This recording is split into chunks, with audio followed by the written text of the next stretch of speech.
Putin ने त्योहार पर यूक्रेन पर बहुत सारे अटैक किए और दूसरी तरफ ज़ेलेंस्की उनकी मौत की दुआ मांगते नजर आए।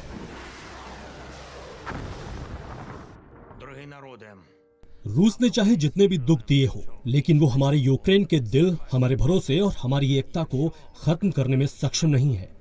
आज हम सबका एक ही सपना है और हम सबकी एक ही इच्छा है, उसका अंत हो जाए, जो इस युद्ध और तबाही का जिम्मेदार है।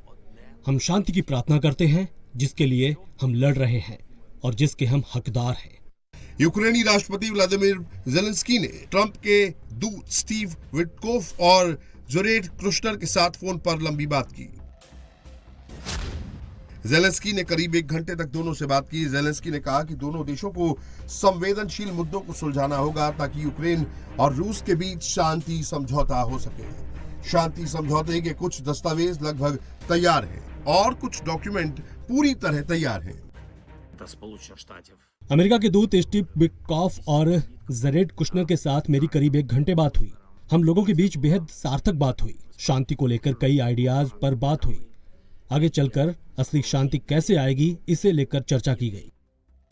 रूस यूक्रेन महायुद्ध को खत्म करने के लिए ज़ेलेंस्की और अमेरिका के बीच 20 सूत्रीय समझौते की चर्चा हुई।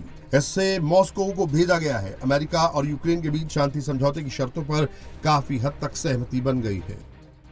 We are in the war in the United States, you know, they are the decision makers who can really stop Putin. Peace plan के मुताबिक यूक्रेन की संप्रभुता की रक्षा की जाएगी। रूस यूक्रेन के बीच हमला नहीं करने के लिए दीर्घकालीन समझौता होगा। यूक्रेन को नाटो के आर्टिकल 5 के समान सुरक्षा की गारंटी दी जाएगी। अगर यूक्रेन पर हमला हुआ तो अमेरिका नाटो मिलकर उस हमले का जवाब देंगे। रूस यूरोप और यूक्रेन पर हमले नहीं करेगा, इसकी गारंटी देगा।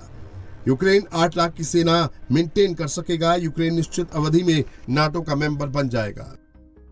पीस प्लान पर कुछ पॉइंट्स ऐसे हैं जिस पर रूस को आपत्ति है। पुतिन पूरा डोनबास देने के बाद ही किसी समझौते पर विचार करने को तैयार हैं। ज़ेलेंस्की चाहते हैं एक जनमत संग्रह कराकर लोगों से पूछा जाए कि वो किसके साथ रहना चाहते हैं।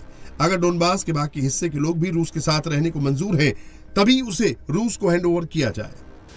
रूस और यूक्रेन के बीच जारी भीषण युद्ध को लेकर अमेरिका ने अब तक का सबसे बड़ा दावा किया है। अमेरिकी विदेश मंत्री मार्को रूबियो ने कहा कि पूरी दुनिया में केवल अमेरिका ही इकलौती शक्ति है जो रूस यूक्रेन को मेज पर लाकर युद्ध खत्म करने का रास्ता निकाल सकती है। Surrender by one side for another or a negotiated settlement. We don't see surrender anytime in the near future by either side, and so only a negotiated settlement gives us the opportunity to end this war. A negotiated settlement requires 2 things. Both sides to get something out of it, and both sides to give something.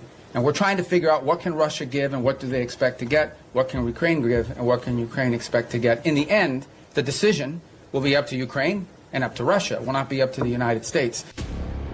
उधर NATO ने Putin को बड़ी warning दे दी है। NATO प्रमुख mark stray ने कहा कि अगर पीस प्लान के बाद भी रूस ने हमले जारी रखे तो इसका नतीजा विनाशकारी होगा। Putin has to know that after a peace deal, if he would try to attack Ukraine again, the reaction will be devastating. And this is exactly how we are designing the security guard. अब गेंद Putin के पाले में है, वो piece plan पर sign करते हैं या नहीं।